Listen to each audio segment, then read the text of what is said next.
이 시편 106편은 역사시입니다. 지금 이제 읽으면서 느꼈겠지만 이스라엘의 역사를 쭉 훑어주고 있는데 시편이 150편으로 돼 있는데 5권으로 분류돼 있어요. 150편이니까 꽤 굵은 두꺼운 책이죠. 그러니까 1권, 2권, 3권, 4권, 5권 이렇게 돼 있고 이 106편은 제 4권의 마지막 시가 되겠습니다. 105편에 언약의 신실하신 하나님을 찬양했어요. 지난 시간에 언약의 신실하신 하나님을 찬양하는 그 시편을 우리가 함께 봤었고 106편 역시 이스라엘의 패역함에도 불구하고 은혜를 신실하게 베풀어 주신 하나님을 노래하고 있습니다. 자, 이제 12월 첫 주이고요. 추수감사절을 지지난주쯤에 이렇게 우리가 지났고 이제 12월은 한 해를 마무리하는 시기이죠. 그래서 우리가 돌아보면서 이 이스라엘의 패역에도 불구하고 신실하게 은혜를 베푸시는 하나님을 찬양하는 이 시기를 돌아보는 때 적절한 시기라고 할 수가 있는데 1절부터 5절을 보면 이 시인이 지금 하나님 앞에 감사하며 찬양하고 있는데 자, 요 내용을 보면 이렇습니다. 우리는 대개 자, 여러분 올 한 해를 돌아보시기 바랍니다. 2025년을 돌아보고 하나님께서 여러분 앞에 베풀어 주신 은혜를 생각해 보세요. 그러면 이제 우리는 자동적으로 뭘 생각하냐면 좋은 일이 뭐 있었지? 이런 생각을 해요. 제가 오늘 수요기도에 나오기 전에 25년 있었던 우리 교회에 있었던 일들을 이제 사진을 쭉 추려가지고 지금 여기 이제 정리를 해서 마침 여기다가 이제 오늘 그거 했습니다. 여기다 이제 다 사진을 넣어놨어요. 그래서 이제 우리 교회 청년 중에 편집 잘하는 친구한테 이제 조금 그걸 영상으로 한 10분 정도로 이렇게 만들어 달라 하고 주일날 부탁을 할 건데 그래서 이제 사진을 쭉 25년에 있었던 일들, 교회에서 뭐 야유회 갔던 거, 뭐 봉사했던 거 이런 것들 예배했던 것, 그리고 뭐 장로님 취임한 거 그런 것들 다 이제 사진으로 봤는데 우리 이런 것들을 떠올립니다. 좋았던 일, 또 하나님 우리한테 잘해주신 거, 뭐 이런 것들을 뭐 우리가 또 이렇게 뭐 즐거웠고 기뻤던 이런 일들을 이제 생각하면서 감사합니다. 하나님 이런 거 주셔서 감사합니다. 하나님 저런 거 주셔서 감사합니다. 이렇게 감사하죠. 그런데 반대로 이 시편 106편에서 시인은 우리가 저질렀던 실패, 잘못, 실수 그리고 더 나가서 알고도 지은 죄들 있죠. 알지만 내가 하고 싶어가지고 그냥 해버린 거 있잖아요. 그런 죄들 역시 돌아볼 필요가 있다고 지금 이야기를 해요. 그래서 자, 우리가 하나님께 감사하지만 우리에게 잘해주신 거 이런 거 저런 거 뭐 그런 것들 건강한 거 뭐 이런 것들 찬양할 수 있고 감사할 수 있지만 그러나 우리가 잘못한 거 실패한 거 알고도 죄를 지었던 것 이런 것들에 대해서도 하나님 앞에 고백하면서 돌아볼 필요가 있다라고 시인이 얘기를 하는 거예요. 자, 그래서 6절부터 12절 보면은 쭉 아까 우리가 읽었는데 여기는 뭐 얘기했냐면 홍해에서 이스라엘이 잘못한 거 그 실패에 대해서 지금 이야기를 합니다. 추격해 오는 이집트의 병거, 막 뒤에서 막 이집트의 병거가 추격해 오고 눈앞에는 이 홍해가 펼쳐져 있죠. 그에 대한 두려움으로 인해서 이 이스라엘 백성들은 모세와 하나님을 원망했습니다. 이거에 대해서 지금 시인이 얘기를 하고 있어요. 뭐라고 그때 이스라엘이 모세를 원망했습니까? 이집트에 매장지가 없어서 우리를 묻을 데가 없어서 여기까지 데려와서 우리를 여기다 묻냐 막 이러면서 불평불만하죠. 결과는 어땠습니까? 그렇게 불평불만을 했는데 결과는 홍해가 마르고 바다를 맨 땅처럼 지나갔습니다. 그리고 그들이 지나가고 나니까 그들을 추격하던 대적들은 물에 다 묻혀가지고 다 죽고 말았죠. 막 불평하고 그렇게 했지만 하나님 앞에 그들은 분명하게 잘못하고 실수했고 실패했죠. 또 하나님 앞에 그렇게 들으시는 거 알면서도 그렇게 불평하고 불만하고 또 하나님이 세우신 모세한테 막 그렇게 우리를 묻을 데가 없어 여기 데려왔냐 막 이렇게 하면 안 된다는 거 알지만 당장 내가 지금 막 마음이 너무 불안하고 누군가를 탓해야지 좀 살 것 같으니까 본능적으로 막 모세를 탓을 했죠. 그런데 하나님은 그렇게 잘못했는데도 불구하고 그들을 신실하게 그분이 약속하신 것을 지키시고 홍해를 건너게 해주셨습니다. 자, 13절부터 33절 길게 돼 있는 이 부분에서는 광야에서 저질렀던 잘못들에 대해서 쭉 설명을 합니다. 시인이 아주 무슨 꼬집듯이 이렇게 얘기를 해요. 이스라엘 백성들의 잘못에 대해서 광야에서 저지른 거. 16절부터 18절 이 3절에는 다단과 아비람의 반역에 대해서 이야기를 합니다. 다단과 아비람이 반역한 것은 모세에 대해서 이제 뭐 모세가 이런 리더십에 이런 문제가 있다, 저런 문제가 있다, 뭐 그리고 뭐 여러 가지 문제점들이 있다고 얘기를 했지만 사실은 하나님께서 그들을 벌하신단 말이에요.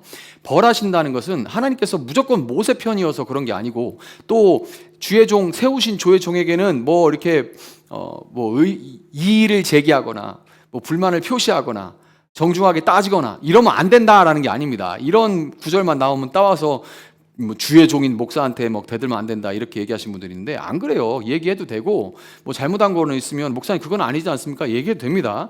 그런데 하나님은 그 감춰진 속마음을 아시는 분이기 때문에 그들이 모세에게 대들었던 것은 모세가 어떤 잘못이 있고 막 이래가지고 그것을 지적하고 고치기 위해서 얘기했던 게 아니라는 거예요. 모세와 아론에 대해서 질투한 겁니다. 내가 저 자리에 올라가고 싶다 이거예요. 저들을 끌어내리고 내가 쟤보다 못한 게 뭐가 있어, 나도 한번 저 위치에 올라가 보리라 라는 거예요. 하나님은 그걸 아신 거죠. 그래서 그들이 눈에 보이지 않는 하나님 대신에 믿음으로 하나님을 쫓는 것보다는 눈에 보이는 권력과 힘을 쫓았던 일, 그것이 명백하게 역사에 기록이 되어 있죠. 그들의 잘못, 그 실수, 그 실패, 그럼에도 불구하고 하나님께서 이스라엘을 지키신 것을 얘기하고 있습니다.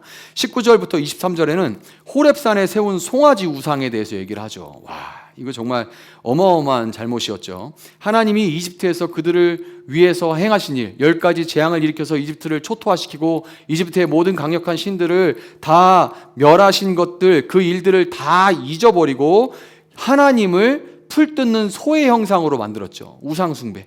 이거 우리가 정말 많이 하는 일이죠. 그들만 어떻게 금송아지를 이렇게 만들 수가 있어? 하나님이 행하신 일을 저렇게 잊어버리고 어떻게 금방 저런 짓을 할 수 있지? 라고 하는 짓을 우리도 합니다. 그래서 보이지 않는 하나님보다는 보이는 것들을 우리가 이렇게 우상으로 하나님보다 더 의지하고 하나님보다 더 마음에 두고 하는 일들이 참 많죠.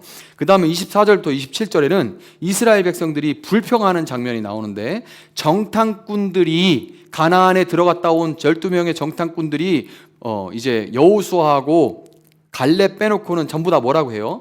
우리는 다 메뚜기다, 우리는 그들의 밥이다, 막 이러면서 이제 여호수아는 그들은 우리의 밥이다 그러고 있는데, 이제 다른 10명은 우리가 그들의 밥이다, 우리는 메뚜기다. 하나님보다 문제를 더 크게 보는 거죠. 하나님보다. 문제는 매일매일 일어납니다. 크고 작은 문제들이 있는데 중요한 것은 하나님이 우리가 문제보다 하나님을 더 크게 바라보기를 원하시는 거죠. 그런데 우리는 많은 경우에 하나님보다 문제를 더 크게 봅니다. 하나님보다.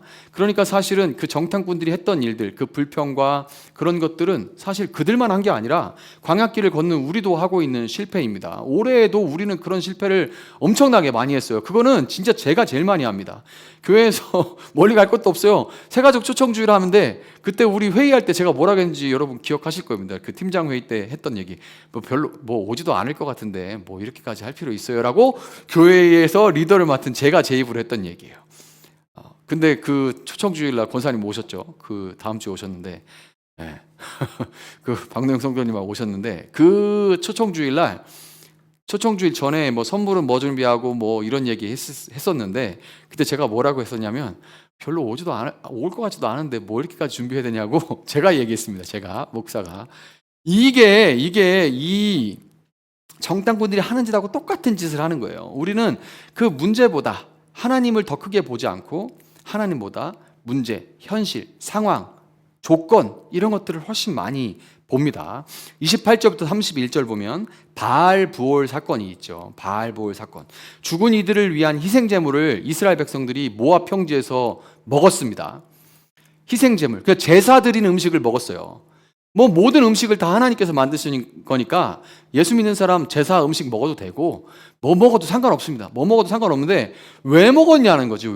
왜 먹었냐? 바알 부올 사건은 뭐냐면, 이 이스라엘 백성들이 모압 평지에 이르러서 모압 여인들이 이제 그들에게 미인계를 펼치죠. 그래가지고 이제 막 유혹을 합니다. 발람이 그런 꾀를 냈죠. 그래서 자, 우리 막 이제 여자들한테 눈이 뒤집혀가지고 그들이 제사 지내는데 들어가서 같이 우상 앞에 절하고 그 제물을 먹는 짓을 저질렀습니다. 그러니까 이것은 뭐예요? 그때 고스비라는 여인 때문에 그 비느하스가 그들을 같이 창으로 찔러 죽이는 사건이 일어나지 않습니까? 이게 뭐예요? 음행입니다. 음행. 세상에 좋아 보이는, 내 눈에 보기 좋은 것들, 보암직도 하고 먹음직도 하고 지혜롭게 할 만큼 탐스러운 것들에 홀려가지고 그것들을 쫓아가는 이 모든 것들, 음행이라는 것은 남자가 여자를 쫓고 여자가 남자를 쫓고만 육적으로 하는 것만 음행이라고 하지 않습니다. 하나님보다 세상 것들에 더 홀려서 그것들을 쫓아가는 행위, 그것 때문에 하나님을 가볍게 여기고 하나님이 싫어하는 일들을 대수롭지 않게 행하는 모든 일들을 다 음행이라고 하죠. 올해 참 제가 많이 저질렀습니다. 우리도 돌아보면 이런 실수들을 많이, 잘못들을 많이 저질렀고, 많은 경우 이런 경우에는 이게 잘못인 줄 알지만 내가 그게 너무 땡겨서 너무 하고 싶어서 하나님 잠깐만요, 그냥 나중에 회개하면 되지, 뭐 이러면서 우리가 저지른 경우가 참 많습니다. 하나님 어차피 또 용서해 주실 거야 이러면서 또 해버리는 경우가 너무나 많죠. 32절 33절은 무리바 사건입니다. 물로 인해서 불평불만한 사건이죠. 여기서 얼마나 모세를 닥달을 했는지 모세가 화가 났어요. 뭐 물 갖다가 배고프다 목마르다 하고 모세 괴롭힌 게 한두 번이 아니죠. 그런데 이 무리바 때는 얼마나 독하게 또 위협을 하고 모세를 잡아먹을 것처럼 이렇게 덤볐는지, 모세가 내가 너희들을 위해 반석에서 물을 내랴 그러면서 하나님께서는 반석에다가 물이 나와라 하고 명하라고 하셨는데, 화가 나니까 승질대로 이 지팡이로 막 반석을 두 번 두드려가지고 물이 나오긴 나왔는데, 그게 하나님을 가볍게 여긴, 하나님 말씀을 불순종한 것이 돼서 모세는 가나안 땅에 들어갈 수 없는 그런 일이 벌어지고 말죠. 이 모든 일들이 광야에서 다 벌어진 일입니다.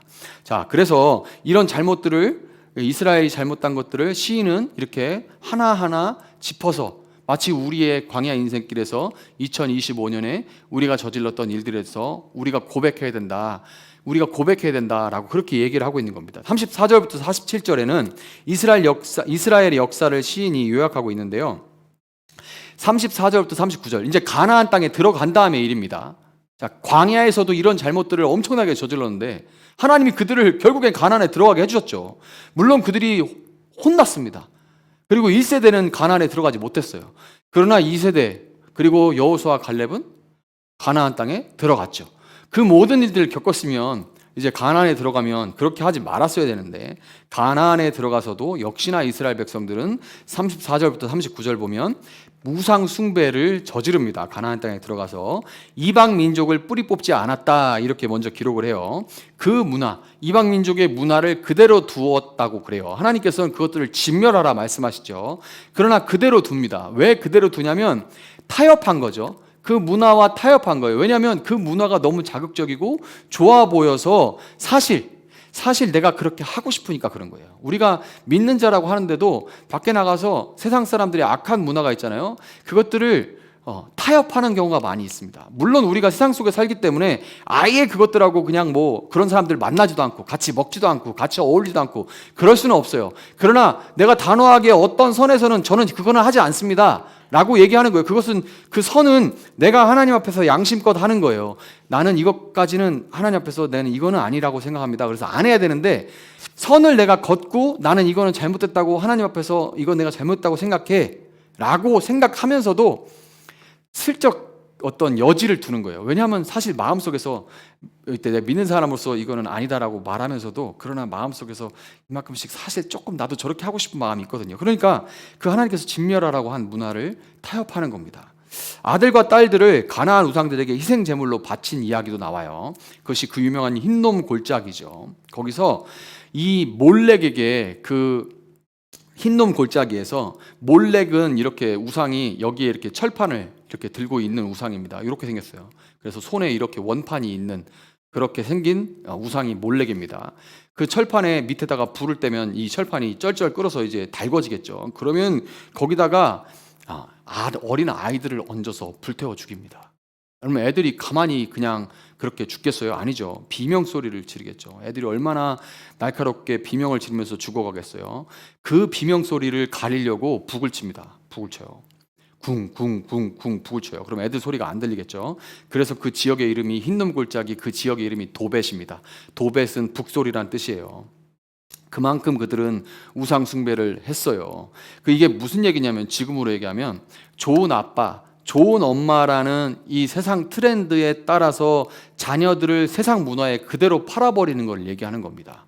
지금의 이제 이게 자녀 교육에 대해서 저 때는 때려라. 때려서라도 잘못된 거는 고쳐야 된다. 이렇게 얘기를 했어요. 근데 이게 저만 해도 지금 이게 너무나 많이 바뀌어서 지금은 그러면은 자녀가 신고하는, 물론 이제 체벌이 잘 됐다, 무조건 애들 때리면 잘못하는 거 잘하는 거다, 뭐 잘못했다 이런 얘기가 아니라, 잘못한 것은 그래도 때려서라도 고쳐줘야 된다. 사회에 나가서 무리를 일으키고 다른 사람한테 피해를 주는 아이로 자라면 안 된다. 버릇없는 아이로 자라면 안 된다. 공공장소에서 그렇게 무례하게 행동하면 안 된다. 그것은 따끔하게 혼내켜야 되고 잘못한 거 가르쳐야 된다. 이런 게 지금은 아니에요. 내 새끼에 기를 죽이면 안 된다는 거죠. 그래서 이렇게 막 혼내키거나 체벌하거나 이러면 난리가 납니다. 고소고발 사건까지 갈 수가 있는, 이게 뭐냐면 세상의 트렌드예요. 트렌드. 세상이 그렇게 가고 있습니다. 그렇게 해야 좋은 아빠, 좋은 엄마인 것처럼. 딸바보여가지고 딸한테는 아무것도 못하고 절절절절 매고, 그런 딸바보란 말이 세상에서 이제 그런 트렌드로 나와요. 그래도 분명히 잘못된 건 잘못됐다고 얘기를 해야 됩니다. 그건 하나님 앞에서 좋은 일이 아니다. 그런데 마치 이 사무엘 시대에 그 엘리 세상이 자녀들이 못된 짓을 하는 걸 알고 있으면서도 그렇게 하면 안 된다 이렇게 그냥 하고 말았던 것처럼, 그것은 하나님에게 죽을 죄다라고 따끔하게 어렸을 때부터 가르치지 않고 자식들을 더 그 세상 트렌드에 딸려가는 거죠. 그래서 이 몰렉에게 자녀를 바쳤던 그 이스라엘 사람들처럼 지금의 사람들은 세상 문화의 자녀들을 그냥 갖다 바치고 있는 거라는 겁니다. 그냥 자녀들하고 그 문화를 같이 어울려가지고 노는 게 좋은 아빠야, 좋은 엄마야. 그런 거 같이 해보는 게 좋은 아빠야, 좋은 엄마야. 뭐 그럴 수 있죠. 애들하고 이야기하는 거 중요하니까요. 그러나 어떤 문화들은 따끔하게 그건 아니다라고 분명히 교육하고 가르쳐줄 수 있어야 되는데, 좋은 아빠, 좋은 엄마, 세상에서 가르쳐주는, 말하는 그 트렌드에 내가 따라가기 위해서 그냥 자녀들을 세상에 그냥 갖다가 이렇게 제물로 갖다 바치는 일들이 굉장하게 많습니다. 그래서 애들이 그렇게 교육을 받지 못하고 커가지고 나중에 예배당 밖에서 엄마의 영향이 끼치지 않아서 교회 밖으로 나가가지고 세상 문화에 완전 절어서 그렇게 되면 그때 이제 후회하는 그런 일들이 많죠. 교회에서도 뭐 초등학교, 중고등학교 학생들을 제대로 하나님 말씀으로 기르지 못하고 대학교 가고 군대 갔다 오고 이렇게 되면 다 세상에 뺏겨버립니다. 교회가 할 수 있는 일이 그냥 40에서 50이면 50대라도 나중에라도 돌아왔으면 좋겠다. 제발. 요거밖에 교회가 할 수 없는, 너무 무력한 거죠. 잘 교육시키면 애들이 청년 돼도 세상 문화하고 자기가 분별해서 할 수 있는데, 그 교회가 그냥 바라는 건 나중에 돌아오기만을 바라는 그런 상황이 돼버렸습니다. 자, 그리고 마지막으로는 이방 풍속을 그들이 가나안 땅에서 배워서 음란한 풍속에 젖어들었다라고 시인이 지적하고 있습니다. 그래서 지금 이제 12월인데 연말 연시가 되죠. 이때에 크리스찬들이 어떠한지, 지금은 너무나 많이 크리스찬들이 세상에, 전에는 이제 뭐 술 안 먹고 담배 안 피고 막 이렇게 되게 단순하게 이제 예수 믿는 사람이라는 걸 티를 딱 내고 그런 것이 막 영웅 취급받았는데, 어느 때 이제 트렌드가 바뀌어가지고 세상에서 우리가 빛과 소금이 돼야지, 사람들하고 어울리고 술도 한잔하고 이야기도 하고 교제하고 그래야 그들에게 복음도 전하고 이야기도 하고 그들에게 관계도 맺고 그렇게 하지. 그것도 일견 맞는 말인데, 사람의 악한 본성은 선교와 복음 전하는 것과 그들에게 사랑을 전하기 위해서 그들하고 어울리지 않아요. 말은 그렇게 할 뿐이지 거기에 절어버립니다. 세상 문화에 똑같이. 왜냐하면 나도 여기 안에는 그것을 즐기는 마음이 있기 때문에 그래요. 연말 연시에 크리스찬들도 세상 문화와 똑같이 살아가고 있는 이 모습을 시인이 지금 3000년 전에 지적하고 있는 겁니다. 40절부터 46절은 바벨론에 유배당하고 해방된 이야기를 적고 있어요. 하나님이 분노하셔서 민족들의 손에 내어주고 그들을 미워하는 이들의 손에 다스려졌다. 그게 바벨론에 잡혀간 이야기죠. 이것은 평안이 깨지고 악한 영의 다스림을 받게 되었다라는 얘기예요. 이렇게 하나님 앞에 이렇게 실수하고 실패하고 알면서도 잘못을 저지르고 한 결과가 어땠냐면, 바벨론에 끌려가듯이 우리의 평안이 깨어지고 하나님과의 관계가 깨어지고 하나님을 찾아도 찾을 수가 없고 하는, 그리고 가슴은 답답하고 교회에 관심이 없어지고 막 이런 일들이 일어나고, 그리고 어느새 내가 하나님의 영의 영향력을 받기보다는 악한 영의 다스림, 악한 영의 영향권 안에 살아가게 돼요. 예수 믿는 사람, 예수님의 소유가 된 사람, 악한 영에 완전히 사로잡히지는 않습니다.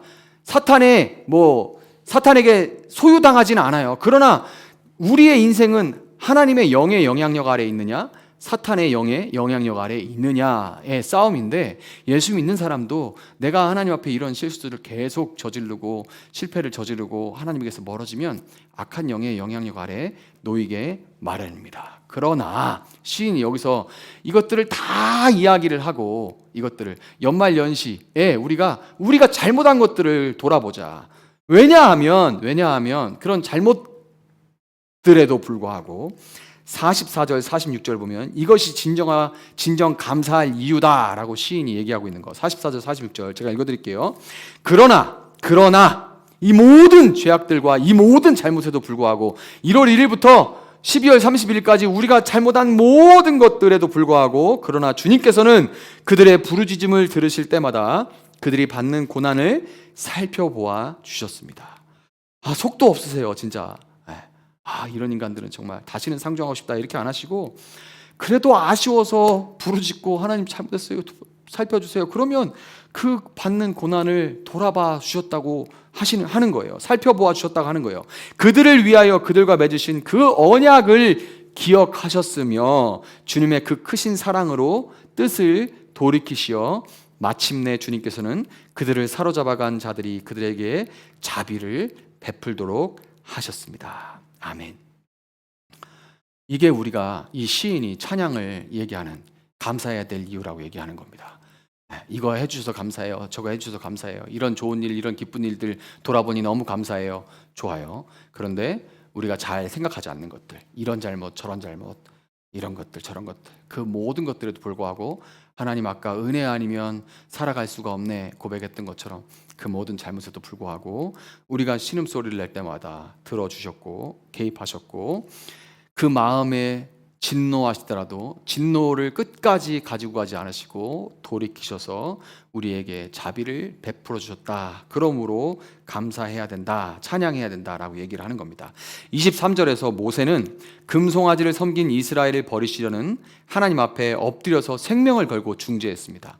하나님, 제 이름을 생명책에서 지워주시고 이 이스라엘 백성들을 용서해 주십시오라고 시내산에서 모세는 중재했죠. 30절에서 비느하스는 음행하는 남녀를 창으로 꿰뚫어서 이스라엘에 임하는 저주를 막아냈습니다. 이 모세와 이 비느하스는 예수님의 그림자예요. 구약의 모세와 이 비느하스는 신약에 오신 예수님의 그림자입니다. 우리는 비느하스가 창으로 뚫은 것처럼 그 죄를 창으로 뚫은 거죠. 그 죄를 창으로 뚫은 비느하스처럼 당신의 몸이 창으로 꿰뚫리신 예수님. 비느하스는 죄를 찔렀지만 예수님은 창으로 자기가 찔려서 창으로 찔려 죽어야 되는 모든 사람, 당신의 자녀들을 위해서 창에 찔리셨고, 생명을 걸어서 기도했던 모세가 아니라 예수님은 더 나아가서 생명을 진짜 들이셨죠. 모세처럼 차라리 내 생명책에서 내 이름을 지워주시고가 아니라 정말 예수님은 생명을 들이셨습니다.